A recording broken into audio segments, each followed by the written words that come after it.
কাউকে ভরসা করে ভেঙে পড়ার পর আমরা খুব সহজেই দুটি পথে হাঁটি।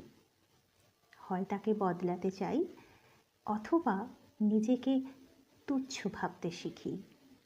কিন্তু সবচেয়ে শক্তির পথটি হলো নিঃশব্দে নিজেকে নতুন করে তৈরি করা।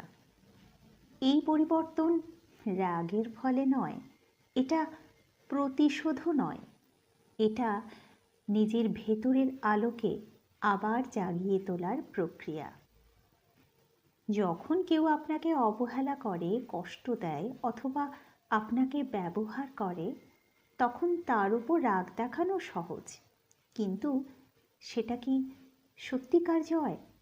না, সত্যিকার জয় আসে তখনই যখন আপনি সেই মানুষটিকে চিনে নেওয়ার পর নিজেকে আগের থেকে আরও শান্ত, আরও শক্ত, আরও পরিপক্ক করে তোলেন।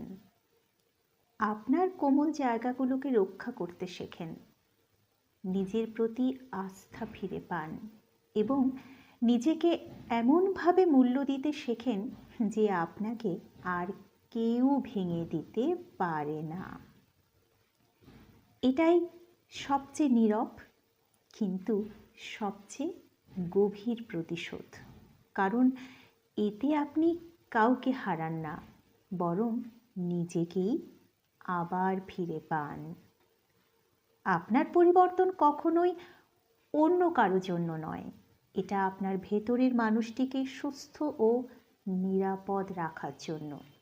যে আপনাকে আঘাত দিয়েছে সে হয়তো বুঝবেও না আপনি কতটা বদলে গেছেন, কিন্তু আপনি জানবেন এই পরিবর্তনটি ছিল আপনার সত্যিকারের মুক্তি।